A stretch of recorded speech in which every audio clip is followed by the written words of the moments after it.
जी good evening.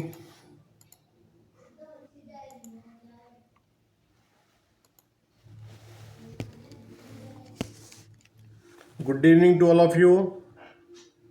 Good evening sir. Good evening sir. कैसे हैं आप सब? Good evening sir. जी very good evening to all of you.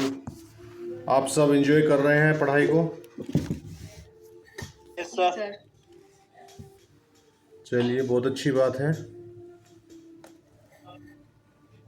जी देखिए इंग्लिश सर बहुत अच्छा पढ़ा रहे हैं आप लोगों को और बड़े बारीकी से इंग्लिश की जो पेचीदगियां हैं उनको समझाने का प्रयास कर रहे हैं। आप लोग बड़े ध्यान से लगे रहिए क्योंकि जो आपका अंग्रेजी का पेपर है यानी कि लैंग्वेज का जो पेपर है वो बहुत इम्पोर्टेंट है। आप उसे अंडर एस्टिमेट करके बिल्कुल भी ना चलें। केवल और केवल आप लॉ के सहारे आपकी जो वैतरणी वो पार नहीं हो पाएगी। आपको जीएस को भी फोकस करना पड़ेगा और लैंग्वेज के पेपर भी आपकी सहायता करेंगे, तभी आप सफलता प्राप्त कर पाएंगे इस भारी भरकम परीक्षा में। तो आप लोग सभी सहयोग से पढ़ते रहिए। एक चीज़ मैं नोट कर रहा हूँ कि ग्रुप पे बहुत से लोग डिमांड करते हैं, सर नोट्स अवेलेबल करा दीजिए, नोट्स अवेलेबल करा दीजिए। तो मैं आप लोगों को ये बताना चाहता हूँ कि किसी दूसरे के बनाए हुए नोट्स से आज तक मैंने तो कोई सफल होता देखा नहीं। भाई आपको स्वयं तैयारी करने के साथ, पढ़ाई करने के साथ, हम लोग आपको जो यहाँ क्लास देते हैं, आप इस क्लास के दौरान नोटबुक लेके बैठिए। नोटबुक लेते हुए जो अच्छी चीज़ लगे हम बताएं उसको नोट डाउन कीजिए। फिर आप सेल्फ स्टडी कीजिए, मेहनत कीजिए। दूसरों की पकी पकाई खीर से आप ये चाहते हो कि तुम्हारा पेट भर जाएगा, तो वो भोजन के विषय में तो सही है, दूसरा खीर बनाता है आप खा लेते हो। लेकिन जहाँ तक परीक्षा का सवाल है, इसमें आप ही को उठ के चलना पड़ेगा, आप ही को मेहनत करनी पड़ेगी। आप किसी के नोट्स के भरोसे मत रहिए। तो ऐसी डिमांड्स ग्रुप पे आती रहती हैं कि सर हिंदी के नोट्स, कोई इंग्लिश के नोट्स, कोई उर्दू के नोट्स, नोट्स ही नोट्स। भाई हम नोट्स देने का काम नहीं करते, हम लोग यहाँ पढ़ाने का काम करते हैं। आपको जो लोग हमारे साथ जुड़े हुए हैं, मैं बता देना चाहता हूँ कि हम लोग यहाँ आपको पढ़ा रहे हैं, मेहनत कर रहे हैं। तो थोड़ी सी मेहनत की उम्मीद हम आप लोगों से भी करते हैं। आप रिस्पॉन्स दीजिए। मैं जीएस की क्लास को वॉच कर रहा था तो मैम आपसे पूछ रही थी, जो भी लोग क्लास में उस टाइम थे, तो कोई भी संतोषजनक जवाब आप लोगों की तरफ से नहीं आ रहा था। देखिए जब तक आप सेल्फ स्टडी नहीं करेंगे तब तक कोई लाभ नहीं है। जी कौन बोला? Good evening sir. Very good evening. कौन बोल रहे हैं आप? सैयदा? जी सर। सर सदफ जी सर। हाँ सैयदा सदफ आपका नाम एक्चुअली शो हो रहा है ना यहाँ। Yes sir yes. हाँ तो अब पता नहीं आपका नाम सदफ है कि सैयदा है, I don't know. Sir Sadaf नाम है मेरा। तो सैयदा क्या है? सर ये मेरे सर ने भी लगाया हुआ है सैयदा सदफ। हाँ तो कोई बात नहीं, अब जब मेरा सरनेम मलिक है, कोई मुझे मलिक से संबोधित करे तो मुझे मलिक में भी खुशी होती है। मैं ये नहीं कहता कि मेरा नाम नरेंद्र है। मलिक क्यों कह रहे हो? यस सर कोई बात वैसे ही लगाया हुआ सर मैंने। हाँ तो ये सरनेम, आपका सरनेम अच्छा सरनेम है ना? तो देखिए लास्ट क्लास में हम लोग 210 तक पढ़ चुके थे। जी 210 हो गया था ना? कोई बताओ भाई, मेरी आवाज़ तो आ रही है आपको? सर जी सर जी सर। हाँ थोड़ा 210 हो गया था 210। हाँ थोड़े बने रहो क्लास में। मुझे कई बार मैं बोलता रहता हूँ, मुझे उधर से रिस्पॉन्स नहीं आता, तो मुझे लगता है कि सर्दी का मौसम है, कहीं सो ना गए हो आप लोग। नहीं सर सुन रहे हैं। हाँ तो आज देखिए हम लोग सेक्शन 212 212 पढ़ेंगे आईपीसी का। और आज हम ट्राई करेंगे कि ये अध्याय, कौन सा अध्याय हम पढ़ रहे हैं बुशरा?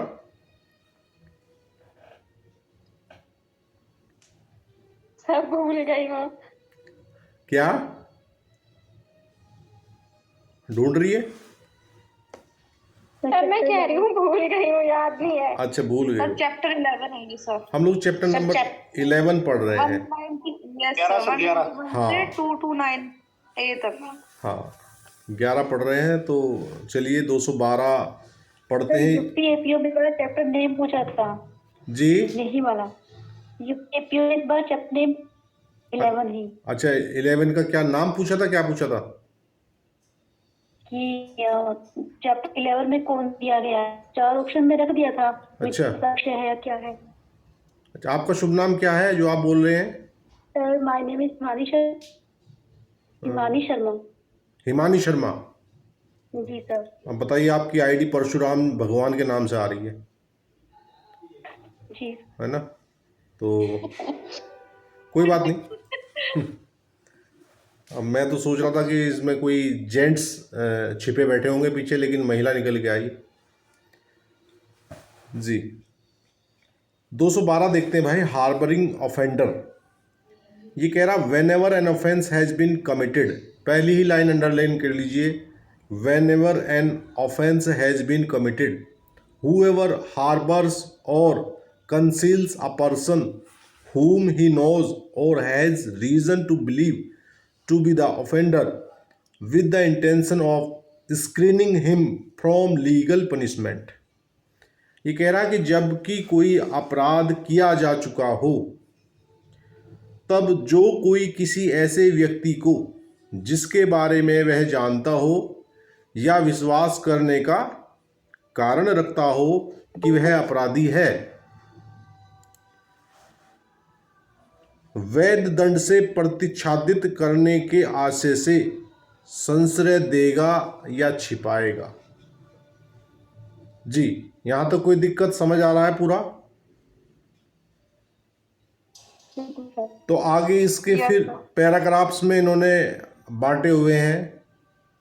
देखिए अलग अलग प्रकार के अपराधों, मतलब जो व्यक्ति ऐसे अपराध करके आ रहा है और जिसे हम हार्बर दे रहे हैं, जिसे हम एक तरह से अगर शुद्ध भाषा में बात करें तो शरण दे रहे हैं, अपने यहाँ छिपा रहे हैं, और हमें पता है या हमारे पास ऐसा विश्वास करने का कारण है कि ये व्यक्ति जो है वो अपराधी है, तब ऐसी अवस्था में 212 जो सेक्शन है यहाँ अप्लाई हो जाएगा।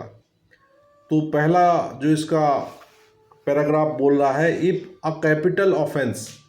कैपिटल ऑफेंस मैंने बताया था लास्ट क्लास में, क्या होता है कैपिटल ऑफेंस, कौन बताएगा? मृत्यु दंड से दंडित। फिरोज खान साहब बता रहे हैं कि मृत्यु दंड से दंडित किए जाने वाले जो अपराध हैं जिनमें सज़ा का प्रावधान मृत्यु दंड है, तो उन अपराधों को कैपिटल पनिशमेंट कहा गया है। Shall if the offence is punishable with death be punished with imprisonment of either description for a term which may extend to 5 years and shall also be liable to fine. तो भैया यदि कोई व्यक्ति ऐसे किसी व्यक्ति को संश्रय देगा जिसने मृत्यु से दंडनीय अपराध कारित किया कर रखा हो, और ये वो जानता हो व्यक्ति जो शरण दे रहा है, या उसके पास ऐसा विश्वास करने का कारण हो, तब ऐसी अवस्था में उसको कितनी सजा होगी भाई? 5 वर्ष तक की, अप टू 5 years उसको सजा मिल सकती है, और साथ में उस पर जुर्माना भी लगाया जाएगा। जुर्माना कितना लगाया जाएगा बुशरा?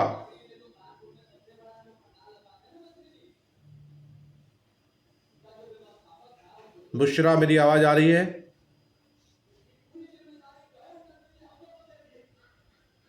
Anybody else? मोनिका प्रजापति जी मुझे दिखाई दे रही हैं, आपको मेरी आवाज़ आ रही हो तो मैं पूछ रहा हूँ कि जुर्माना कितना लगाया जाएगा?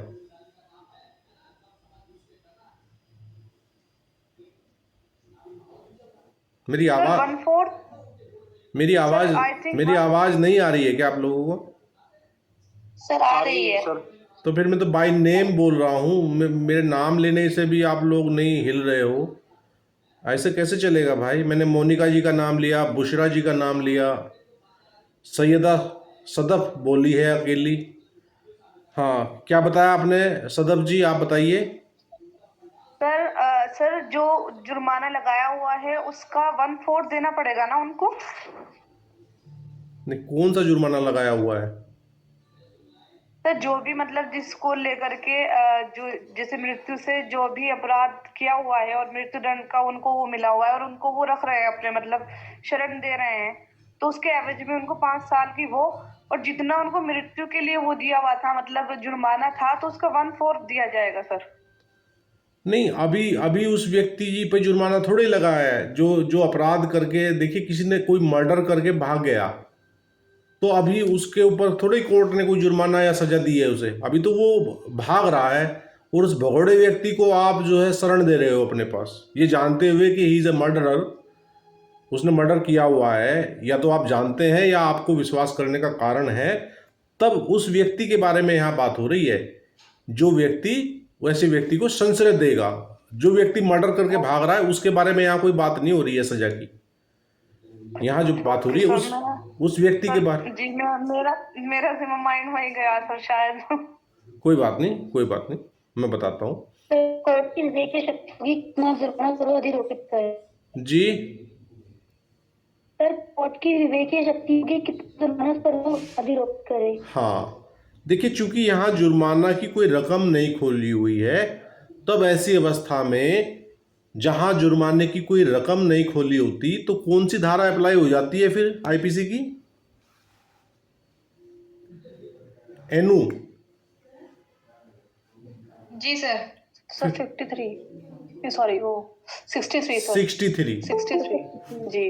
तो ऐसी, हाँ, या तो पीनल सेक्शन में बता दिया गया हो कि इतना जुर्माना 2000, 5000, 4000, 1000 अप टू लिखते हैं वहाँ, जहाँ कुछ धाराओं में मिलेगा आपको कि इतने रुपए तक का जुर्माना।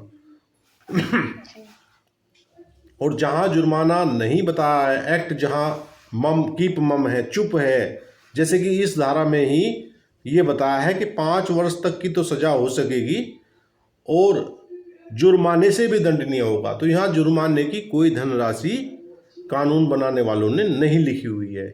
जहाँ ऐसी धनराशि ना लिखी हो वहाँ सेक्शन 63 एक्शन में आ जाता है। और सेक्शन 63 क्या कहता है? गायत्री क्लास में है, गायत्री बताएगी 63 क्या कहता है आईपीसी का बेटा। Yes sir. हाँ सर 63 ये कहता है कि जब जहाँ पर फाइन पता नहीं है कि कितना हो सकता है वहाँ पे 63 अप्लाई होता है। हाँ बेटा, वही तो मैं पूछ रहा हूँ, अप्लाई जहाँ तो पर फाइन डिफाइन ना हो तो वहाँ पे सिर्फ जो मतलब एक जो अपराध किया गया है वो जुर्माने मतलब उस आदमी की एक मर्यादित होना चाहिए, उसके ज्यादा नहीं होना चाहिए उससे। 1/4 से अधिक। अमर्यादित हो सकता है बट अत्यधिक नहीं होगा। जी देखिए, फाइनेंशियल कंडीशन के अकॉर्डिंग होना चाहिए सर। हाँ वो तो कोर्ट को देखना है कि क्या है ना।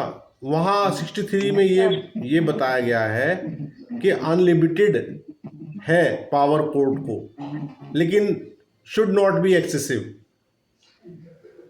ठीक है, यानी कि लिमिट कोई नहीं है, कोर्ट की खुले हाथ हैं, जितना चाहे जुर्माना कर सके, ऐसी कोई वहाँ रोक नहीं है। लेकिन पहली लाइन में तो अनलिमिटेड बता दिया और अगली ही लाइन में ब्रेक लगा दिए, कहा कि आपको पावर है कि जितना चाहो जुर्माना करो, लेकिन दूसरी लाइन में कहा कि थोड़ा ध्यान भी रखो, अत्यधिक ना हो, एक्सेसिव ना हो।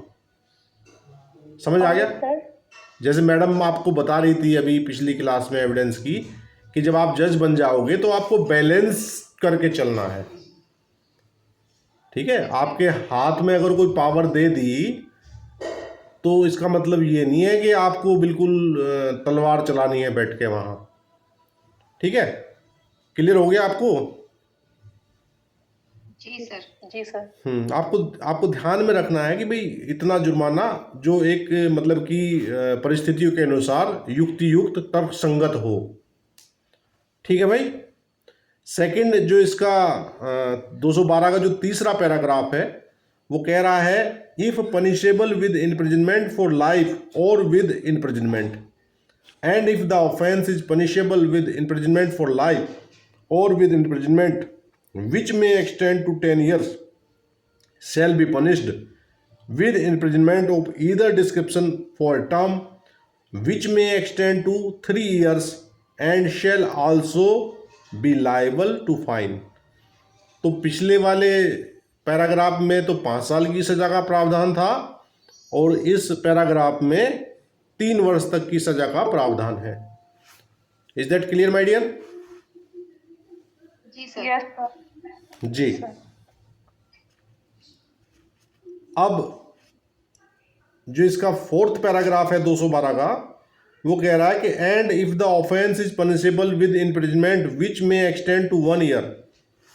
ये 4था पैराग्राफ जो है 1 वर्ष तक की सजा के लिए यहाँ व्यवस्था आ गई। And not to 10 years, extend to 1 year and not to 10 years shall be punished with imprisonment of the description provided for the offense for a term which may extend to 1/4 part of the longest term of imprisonment provided for the offense or with fine or with both। और यदि वह अपराध 1 वर्ष तक न कि 10 वर्ष तक के कारावास से दंडनीय हो तो उस अपराध के लिए उपबंधित भांति के कारावास से जिसकी अवधि उस अपराध के लिए उपबंधित कारावास की दीर्घतम अवधि की 1/4 तक हो सकेगी या जुर्माने से या दोनों से दंडित किया जाएगा।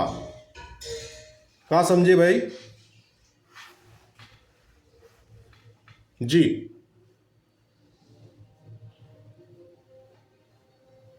हेलो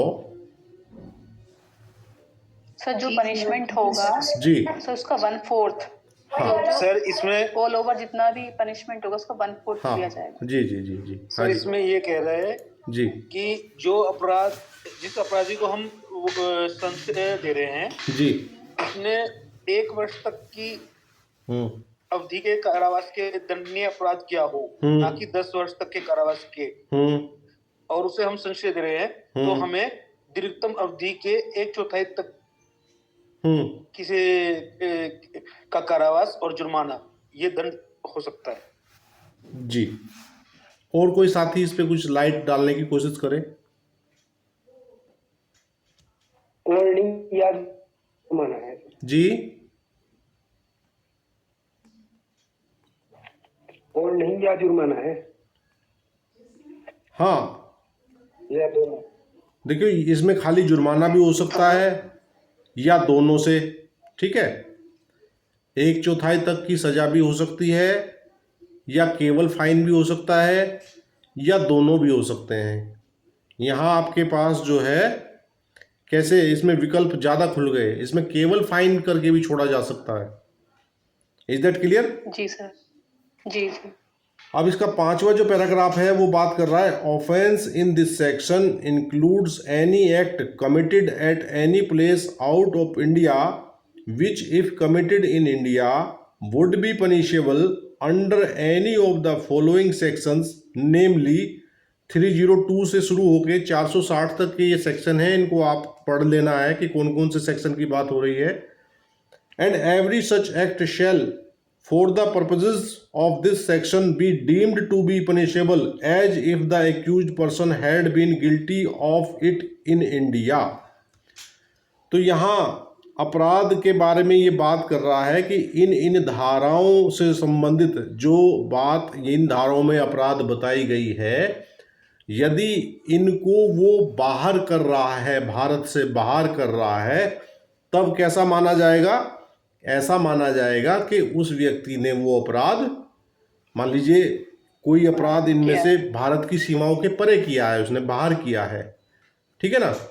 भले ही वो वहाँ उसके लिए कोई और परिभाषा हो, कुछ कहीं दंड की व्यवस्था कुछ अलग हो, तो भाई यहाँ के हिसाब से इस 212 के तहत तो उसको ऐसा ही माना जाएगा मानो कि उसने वो अपराध विद इन इंडिया ही किया हो। Is that clear? जी यस एनु जी,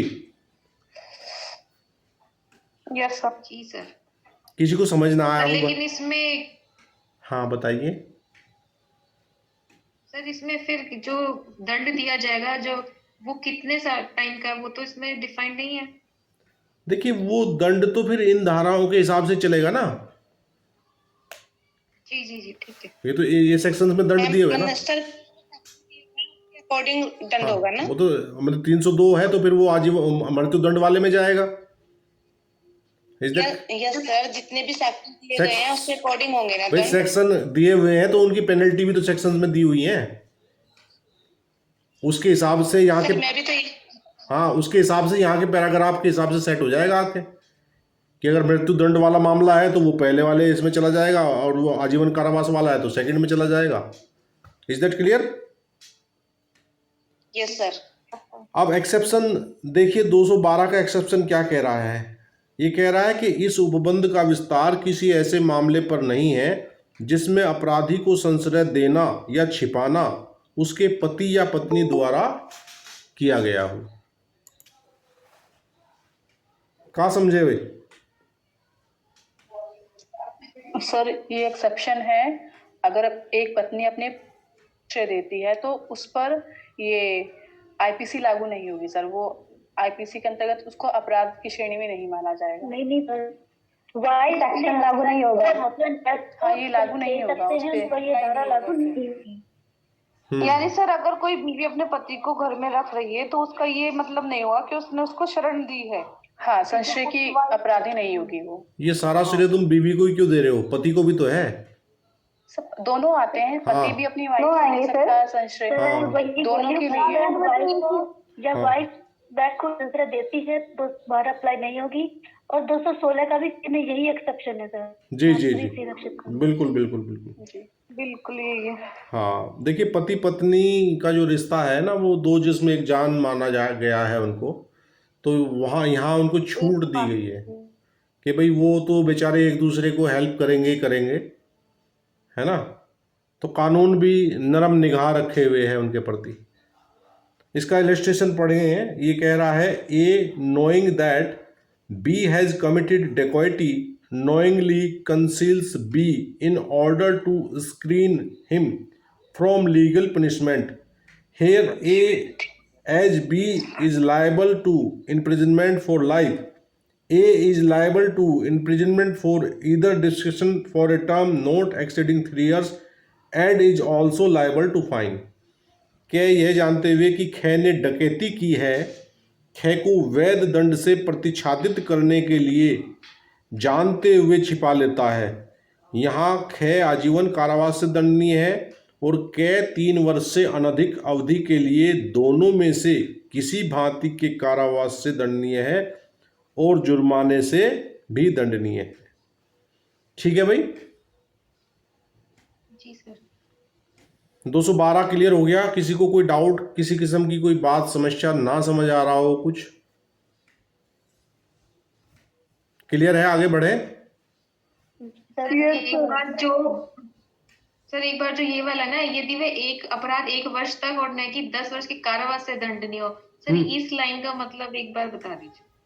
जी ये कह रहा है कि यदि वह अपराध 1 वर्ष तक न कि 10 वर्ष तक के कारावास से दंडनीय हो तो उस अपराध के लिए उपबंधित भांति के कारावास से जिसकी अवधि उस अपराध के लिए उपबंधित कारावास की दीर्घतम अवधि की 1/4 तक की हो सकेगी या जुर्माने से या दोनों से दंडित किया जाएगा। इसका इंग्लिश वर्जन कह रहा है कि and if the offence is punishable with imprisonment which may extend to 1 year and not to 10 years. ठीक है, ये 1 वर्ष तक और 10 वर्ष से कम की सजा की बात यहाँ कर रहा है, जहाँ तक मैं समझ पा रहा हूँ उसे। ये कह रहा है कि and if the offence is punishable with imprisonment which may extend to 1 year and not to 10 year. ठीक है, 10 वर्ष से नीचे 7 वर्ष, 8 वर्ष, 5 वर्ष। Is that clear? तो फिर उस अवधि का, सर ये समझे कि 1 वर्ष से कम ना हो हाँ, और 10 वर्ष से ज्यादा ना हो। बस बस बस ये इसका मीनिंग निकल के आ रहा है। मान लीजिए आप किसी को 7 वर्ष की सजा दे रहे हो मेन एक्यूज को, तो उसको शरण देने वाले को कितनी दोगे? 7 वर्ष का 1/4 कर लेना। जी जी ठीक। Is that clear my dear? जी बिल्कुल सर। मृत्यु का ऊपर दिया सेकंड में आजीवन कारावास या 10 साल का, और यहाँ पर हाँ हाँ जी बिल्कुल ठीक है। जी जी। रविता मेथानी जी क्लास में है। रविता जी, हाँ जी सर। आप मुझे यदा कदा नजर आती हैं, डेली क्यों नहीं आती क्लास में आप? सर टाइम नहीं मिल पाता है, अब सो जाती हूँ सर। आप कोई ऐसी व्यवस्था बताओगे, हम आपके लिए टाइम की व्यवस्था भी करें?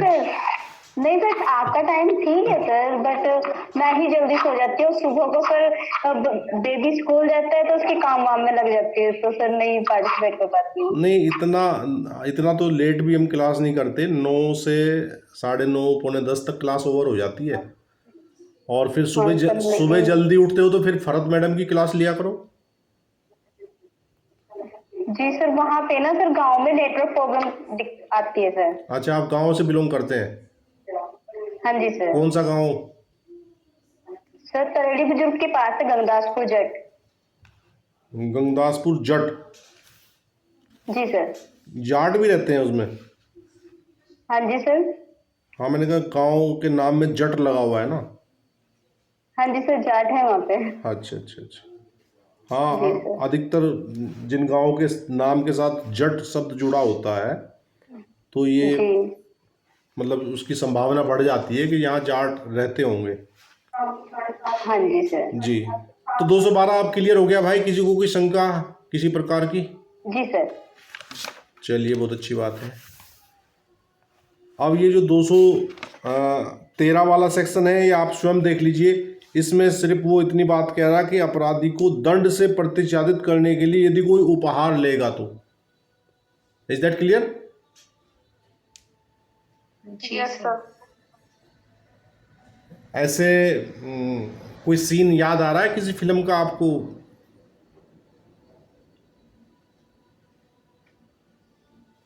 जैसे आप गदर फिल्म तो आप लोगों ने सभी ने देखी होगी जहां तक है। यस सर, देखिए। गदर एक प्रेम कहानी। हाँ सर, वो जो उसमें वो लेडी होती है, जब वो मतलब अमीषा पटेल को छिपाती है तो उसका हर दिन एक गहना लेती है उसको छिपाने के लिए। हाँ, बिल्कुल आप सही पहुंचे हैं एकदम। तो वहाँ वो चूंकि जो सनी देओल है वो पाकिस्तानी कानून के हिसाब से अपराधी था, है ना, और उस पर कई सारे सेक्शन वहाँ लगते। अगर वो गिरफ्तार हो जाता, एक तो अवैध रूप से वो उस देश में घुसा हुआ था, दूसरा फिर वो वहाँ जो क्या नाम था उसके फादर का, अमीषा पटेल के फादर का उस फिल्म में? अशरफ अली। जी जी, अशरफ अली था सर। हाँ, अशरफ अली के लिए तो आप वो डायलॉग याद कर लो ना, वो जिस टाइम वो वहाँ उसको बोलता है कि उखाड़ता है सर वो अशरफ अली। हाँ, वो कई बार मतलब इको में बोलता है वो डायलॉग, तो वो तो बड़ा फेमस नाम है जी। 213, 14, 15, 16 ये सब सेल्फ स्टडी के मैटर हैं। सब लगभग वही जो हमने 212 में पढ़ा है ना, उसी के अलग अलग ऐसे पार्ट किए हुए हैं कि इतनी सज़ा तक का है तो इतना दंड, इतनी सज़ा तक का है तो इतना दंड। ठीक है, मेन जो क्रक्स है आपको वो 212 समझ आ जाना चाहिए। फिर ये बाकी के जो है बस थोड़ा बहुत इनमें डिफरेंस है, इनको आपको सेल्फ देखना है। अगर कोई समस्या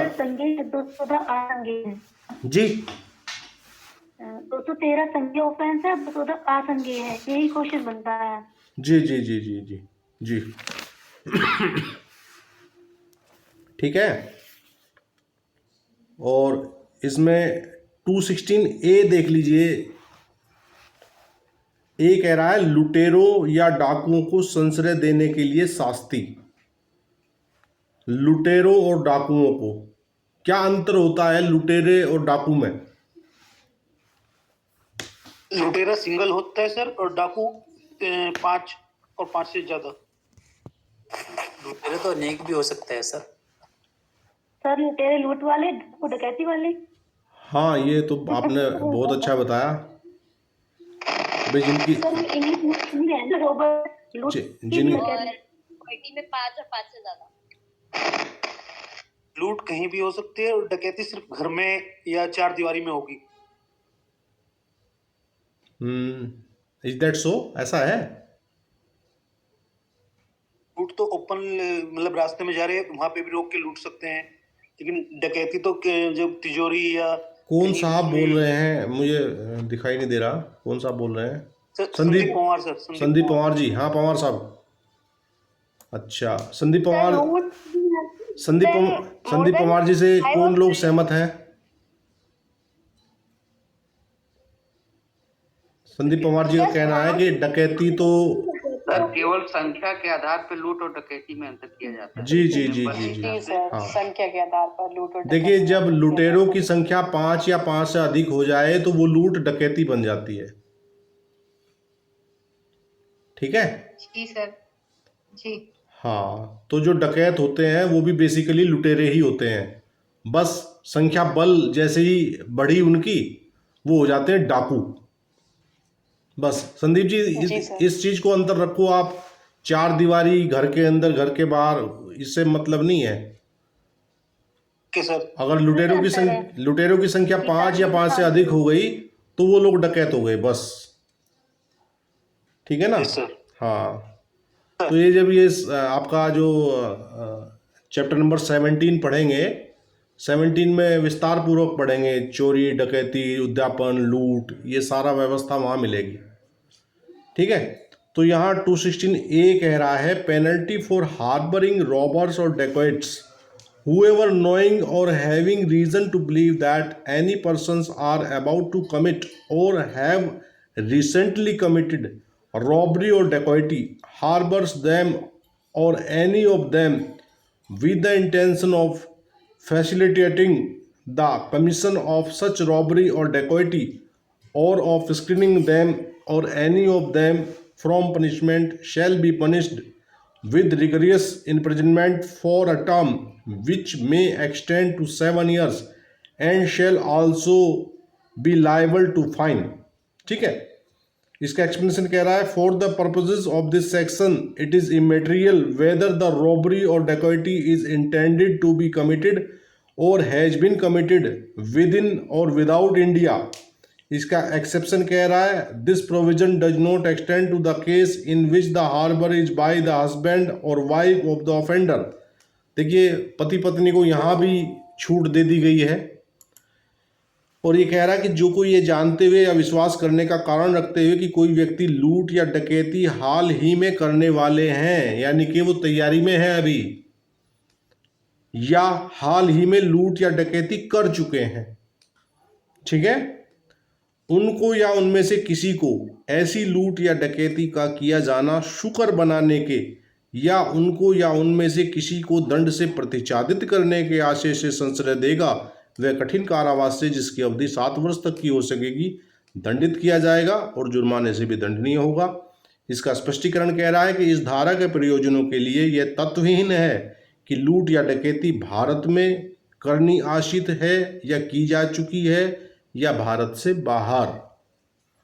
और इसका अपवाद वही है कि इस उपबंध का विस्तार ऐसे मामले पर नहीं है जिसमें संशय देना या छिपाना अपराधी के पति या पत्नी द्वारा हो।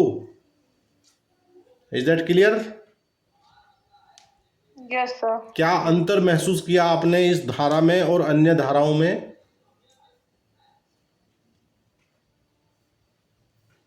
सर 213 में तो ऑफेंस की बता दी नंबरिंग की, इतने इतने ऑफेंस हैं उन पर लागू होगी। सॉरी 212 में और लुटेरों के लिए अलग से बना दिया सेक्शन। हाँ जी, यही ऑफेंस। देखिए, यहाँ और वहाँ में जो मेन अंतर है, वहाँ ये है सर कि या तो अपराध किया गया हो, हाँ, किया गया हो, वहाँ अपराध होने के बाद की कहानी है। और इस विशेष धारा में अपराध की तैयारी अगर वो करने वाले हैं तब भी ये धारा अप्लाई होगी। ठीक है, समझा आया कुछ? और सर इंडिया की 212 तो आउट ऑफ इंडिया ये वाले ऑफेंस पर भारत से बाहर या अंदर कोई मतलब नहीं। इससे कोई अंतर नहीं पड़ेगा कि आप वो लूट या डकैती कहाँ करने वाले हैं, इन इंडिया करने वाले हैं या इंडिया के बाहर करने वाले हैं। ठीक है, ऐसे भी कुछ। हाँ, क्या कह रहे हैं चित्रार्थ जी?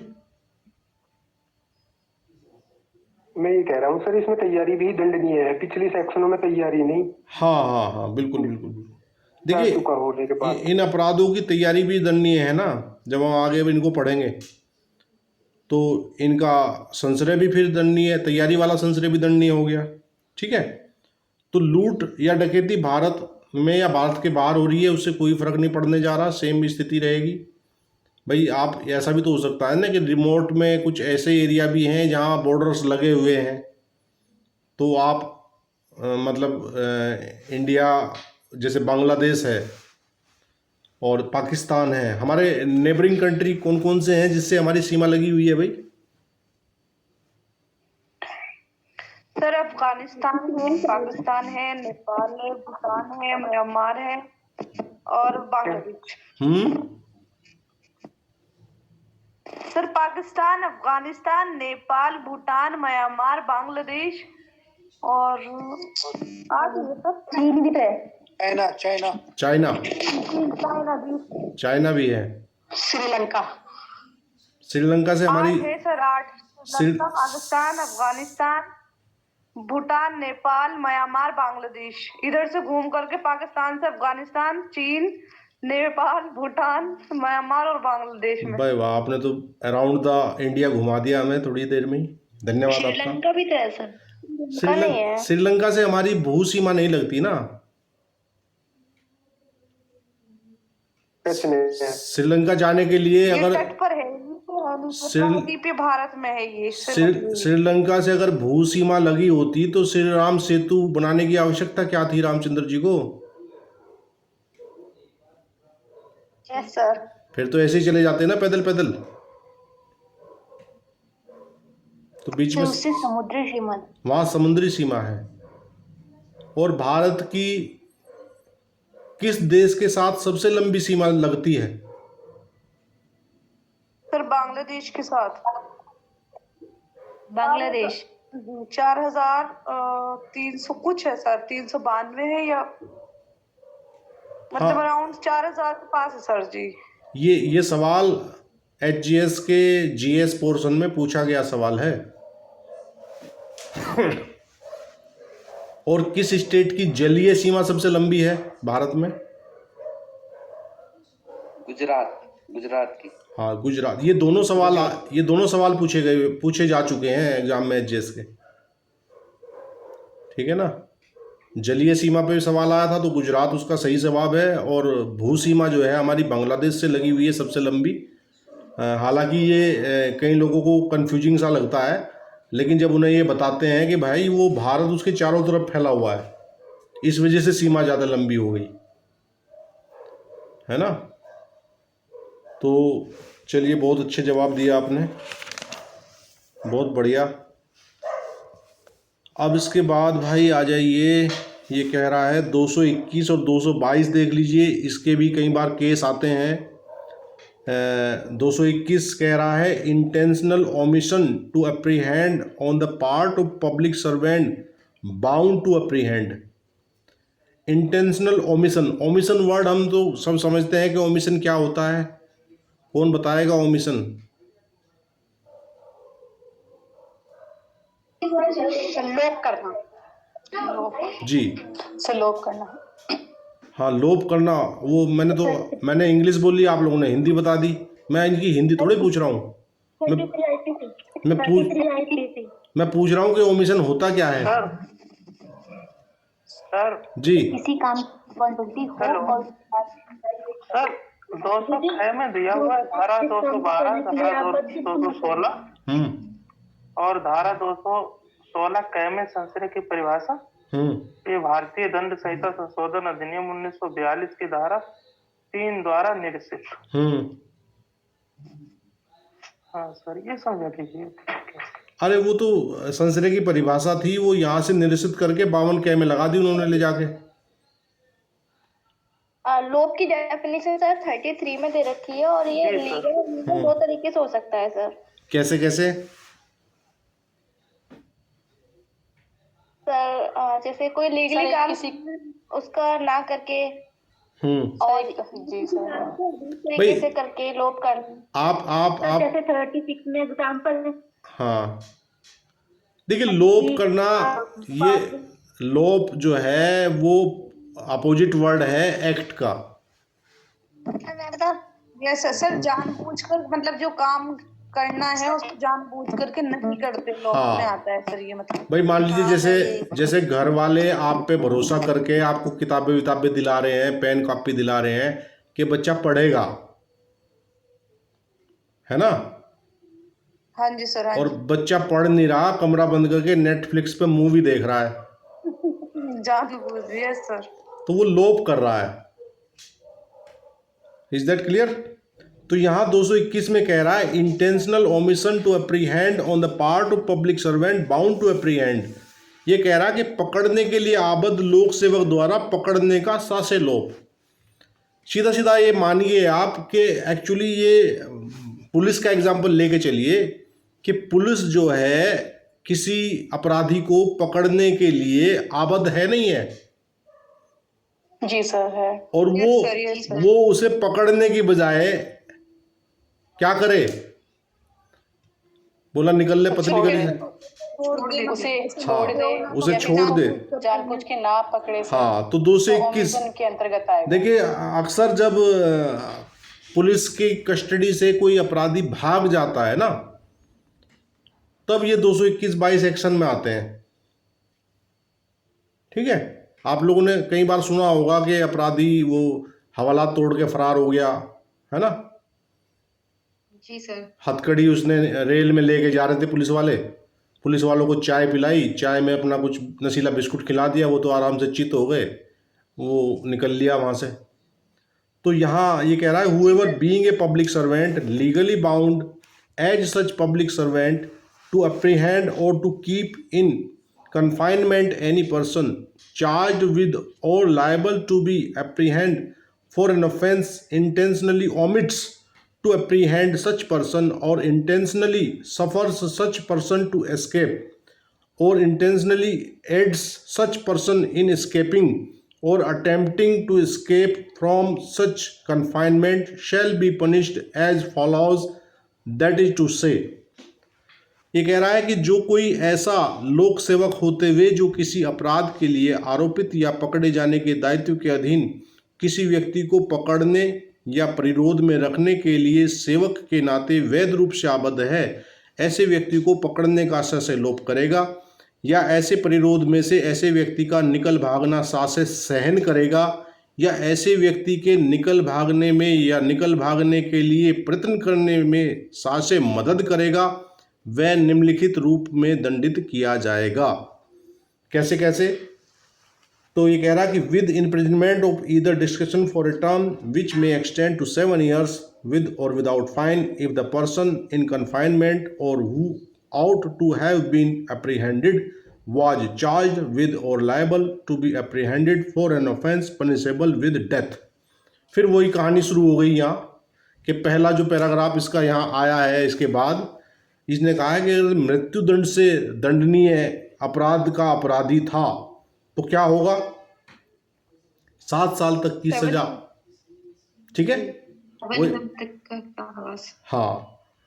इसका दूसरा पैराग्राफ है with imprisonment of either description for a term which may extend to 3 years with or without fine if the person in confinement or who ought to have been apprehended was charged with or liable to be apprehended for an offence punishable with imprisonment for life or imprisonment for a term which may extend to 10 years।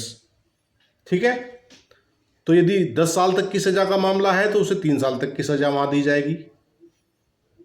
ठीक है भाई, और इसका last paragraph कह रहा है कि with imprisonment of either description for a term which may extend to 2 years with or without fine if the person in confinement or who ought to have been apprehended was charged with or liable to be apprehended for an offence punishable with imprisonment for a term less than 10 years।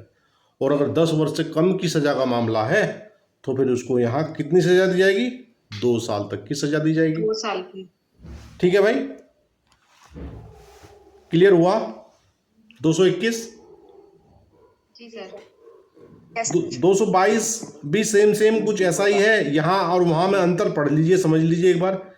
222 कह रहा है intentional omission to apprehend on the part of public servant bound to apprehend persons under sentence or lawfully committed. दंडादेश के अधीन या विधि पूर्वक सुपुर्द किए गए व्यक्ति को पकड़ने के लिए आबद्ध लोक सेवक द्वारा पकड़ने का सासे लोप। पहले 221 और 22 में क्या अंतर नजर आया? हेडिंग को पढ़ें तो जी,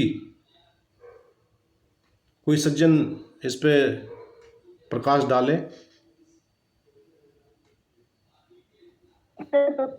में दंडादेश अधीन भी है व्यक्ति।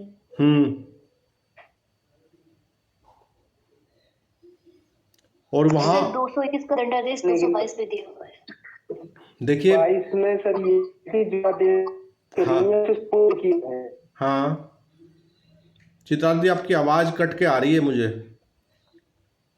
सर जिसको सजा दे जा चुकी है सर, उसको पकड़ने का मतलब जो है सर इसमें उसके लिए है, या फिर उसको लीगली सुपुर्द किया गया हो, कस्टडी में दिया गया हो। जी सर, है ना, या फिर सुपुर्द किया गया है। हाँ, और 221 वो स्थिति है कि वो अभी ना तो उसको कोई दंडादेश हुआ है, वो ना वो सुपुर्दगी में दिया गया है ना, समझ रहे हो ना भाई? अपराध करने की अवस्था में अभी वो पकड़ने की उसकी ड्यूटी है। किसी ने आपके सामने अपराध किया और आप लोक सेवक होने के नाते उसे पकड़ने के लिए वैध रूप से आबद्ध है, नहीं है? मान लीजिए आप पुलिसमैन हैं, आप पुलिस में कांस्टेबल हैं, एसआई हैं, कुछ भी हैं आप वहाँ, तो आपकी ड्यूटी है। 222 में उसको कस्टडी में दे दिया गया। हाँ, 222 में तो वो आके उसको जो है वो कस्टडी में आ गया आपकी। अगर तब भाग रहा है तो 222 अप्लाई होगा, ठीक है? अब इसमें 222 में और 221 में जी क्या कह रहे भैया? सर 220 बता देते, एक बार रिपीट कर देते। 220 हाँ जी सर, 221 में जैसे देखो CRPC 41 में पकड़ा जा रहा है, ठीक है? हाँ। वहाँ नहीं पकड़ रहा है तो 221 लग गया, और जब सुपुर्दगी 40 में प्राइवेट व्यक्ति ने की है तो अब तब भी नहीं पकड़ रहे तो 222 लग जाएगा। बहुत बढ़िया जी। यहाँ सजा का मापमान देख लीजिए, बाकी सारी स्टोरी तो वैसी ही है, बस वो मैंने आपका जो मेन डिफरेंस था वो मैंने क्लियर कर दिया आपको। यहाँ सजा का मापमान देख लीजिए, ये कह रहा है सजा क्या मिलेगी? With imprisonment for life or with imprisonment for either description for a term which may extend to 14 years with or without fine if the person in confinement or who ought to have been apprehended is under sentence of death। यदि मृत्यु दंड से दंडनीय अपराध का करने वाला व्यक्ति वैसा व्यक्ति है तो फिर उसको क्या सजा मिलेगी? तो उसको सजा कितनी? हाँ जी, 14 साल तक की सजा। हाँ, नहीं, ये कह रहा है जुर्माना सहित या रहित आजीवन कारावास से या दोनों में से किसी भांति के कारावास से जिसकी अवधि 14 वर्ष तक की हो सकेगी। लाइफ भी है, यहाँ LI भी हो सकती है। सर आजीवन कारावास जो है सर 14 वर्ष तक ही होता है, या कुछ लोग सुना है कि मतलब जब तक इंसान जिंदा होता है तब तक भी आजीवन कारावास होता है? देखिए, आजीवन कारावास का मतलब आजीवन कारावास ही होता है, लेकिन जहाँ दंडावधियों की कोई भिन्न की गणना करनी हो उस अवस्था में उसे 20 वर्ष के तुल्य माना गया है। 20 वर्ष के, जी सर, ठीक है ना, जहाँ दंडावधि की भिन्न की गणना करनी हो कहीं, ठीक है ना? बहुत सारे दंड दिए गए हैं सर, अलग अलग सेक्शन लगी हो। ठीक है भाई, तो आजीवन कारावास का मतलब आजीवन कारावास ही है, उसमें ना 14 वर्ष ना 20 वर्ष। ठीक है, ठीक है। हाँ वो तो 14 वर्ष की तो तब बात आती है, मान लीजिए किसी को वो दंड की भिन्न होगी। हाँ, दंड की भिन्नों के लिए 20 वर्ष के तुल्य माना गया आजीवन कारावास को। आजीवन कारावास का लघुकरण करके 55 वहाँ पर 57 IPC से बता सकते हैं उसको। हाँ, जब लघुकरण की बात आती है तब ये देखते हैं कि भाई 14 तो काट ली है इसने, आप देखो विचार करो इस पे। लघुकरण आप 14 कम का लघुकरण नहीं करेंगे। हाँ। जब दिनों की काउंटिंग करेंगे 57 में, तो आप 20 कम का या ज्यादा नहीं करेंगे। जी जी जी, बहुत बढ़िया जवाब आपका, अति उम्दा। आप जैसे साथी क्लास में जुड़े रहेंगे तो क्लास का मनोबल बना रहेगा। ठीक है ना, बहुत ही बढ़िया आप लोग पढ़ रहे हैं, मेहनत कर रहे हैं, और आपको देख के और साथियों को भी प्रेरणा लेनी चाहिए, और सभी लोग इस तरह ही मेहनत करें तो आप आने वाली परीक्षाओं में जो है सफलता के झंडे गाड़ेंगे, और NVR लॉ क्लासेस का नाम आप दूर दूर तक प्रसिद्ध करने वाले हैं। ठीक है जी, अब इसका जो अगला जी इंशाअल्लाह जी, यदि प्रयुक्त व्यक्ति या उसे वह जो व्यक्ति पकड़ा जाना चाहिए था वह न्यायालय के दंडादेश से या ऐसे दंडादेश से लघुकरण के आधार पर आजीवन कारावास या 10 वर्ष तक की या उससे अधिक की अवधि के लिए कारावास के अधीन हो, तो वह जुर्माने सहित या रहित दोनों में से किसी भांति के कारावास से जिसकी अवधि 7 वर्ष तक की हो सकेगी। सेकंड पैराग्राफ इसका 7 वर्ष की सजा बता रहा। बस आपको इनकी सजाओं का ध्यान रखना है। ठीक है ना, कई बार ना आपको कोर्ट के अंदर एग्ज़ाम के अंदर आपको मान लीजिए कोई जजमेंट राइटिंग आ जाए, है ना, इस तरह का कोई आपको व्यवस्था दे के ऐसी कोई कहानी बता के आपको बोलेंगे जजमेंट लिखो इस पे। तो जजमेंट जब आप लिखोगे तो आपको उसमें पेनल्टी भी देनी पड़ेगी ना, लास्ट में आप उसको दंडित भी तो करेंगे ना। जब आप पूरे निर्णय पे मान लीजिए आपने गिल्टी होल्ड कर दिया आपने निर्णय के हिसाब से, तो जब आप उसको गिल्टी होल्ड करेंगे तो आपको उसको आइडिया तो होना चाहिए ना कि भाई 222 का अपराध बन रहा है, तो 222 में और इस प्रकार का अपराधी था, तो उसको पेनल्टी कहाँ से दें। तो पेनल्टी आपको जब तक ये आप सारे पैराग्राफ अपने माइंड में नहीं फिट करेंगे तब तक आपका वो जजमेंट राइटिंग वाला जो पोर्शन है ना वो गड़बड़ाया रहेगा, या फिर फ्रेमिंग ऑफ चार्जेस भी आ सकते हैं। आपको ऐसी घटना बता देगा एग्जामिनर कि सच एंड सच हुआ, अब इसमें आप चार्ज बनाइए।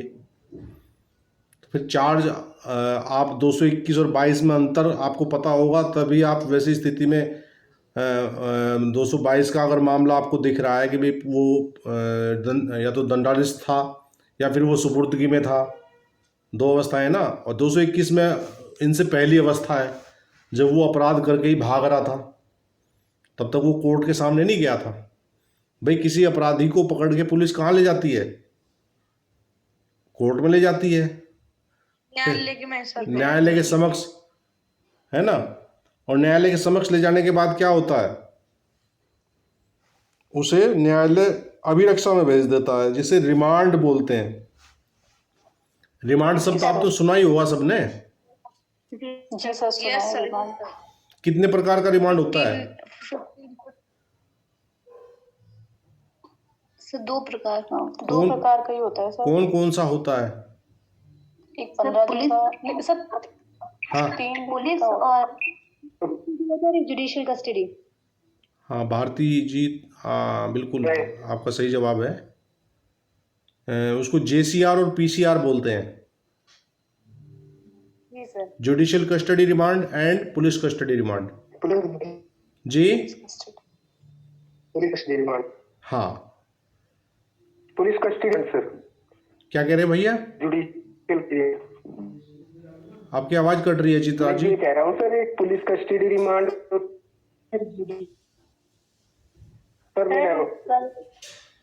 लेडी का क्वेश्चन आया है सर, ये कि पुलिस कस्टडी की होती है 15 डेज की। सर होता तो दोनों में पुलिस कस्टडी में ही है। क्या मैम? नहीं, पुलिस कस्टडी में नहीं होता।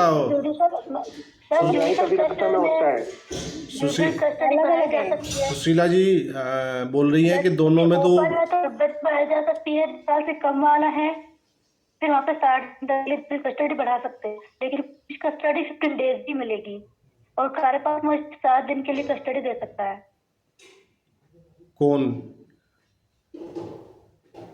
कौन दे सकता है 7 दिन के लिए? सर कार्यपालक, एग्जीक्यूटिव मजिस्ट्रेट, सही कह रहे हैं मजिस्ट्रेट सर। जी। मजिस्ट्रेट। चलिए, जब सीआरपीसी पढ़ेंगे तब इसको कस्टडी को ढंग से देखा जाएगा। अभी तो ये सामान्य ज्ञान के लिए मैंने आपसे पूछा था, आपने बहुत अच्छा जवाब दिया, ठीक है ना। पीसीआर और जेसीआर, वो तो हाँ सर उपलब्ध ना हो कोई। चित्रार्थ जी, आपकी बात मेरे तक सही नहीं पहुंच पाती। आप एक बार ना एग्जिट होके दोबारा जुड़िए क्लास में। आपका सिस्टम कुछ मतलब वॉइस वाला ना गड़बड़ाया हुआ है। सर मैं हो चुका 2-3 बार, लेकिन नेटवर्क की प्रॉब्लम अच्छा, है। नेटवर्क इशू है आपके साथ? 3 बार हो चुका हूँ ज्वाइन। हाँ, आपकी कभी कभी तो आवाज़ ठीक आ जाती है, कभी कभी कट के आती है जी। तो चलिए फ्रेंड्स, आज की क्लास को हम यहीं विराम देते हैं और मिलेंगे अगली क्लास में। तब तक के लिए आप सभी को शुभ रात्रि, शब्बा खैर, good night. Good night sir. हाँ, कोई सज्जन कुछ पूछना चाह रहे हैं भाई। कौन क्या कह रहा है भाई? सर एक क्वेश्चन था। हाँ मिश्रा जी बताइए। जी सर, जो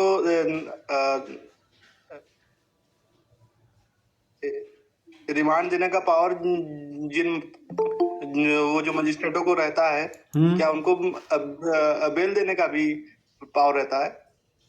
जब सीआरपीसी में बेल पढ़ेंगे ना, 436, 37, 38, उसको विस्तार पूर्वक पढ़ेंगे, है ना। वो डिपेंड करता है अपराध की प्रकृति क्या है ना। जी सर। हाँ, बहुत सारे फैक्टर हैं। कितनी सजा है। हाँ, ये आपका जनरल तो मजिस्ट्रेट, अब बेलेबल ऑफेंस होगा तो बेल दे देगा, नहीं बेलेबल होगा तो बेल नहीं देगा, है ना।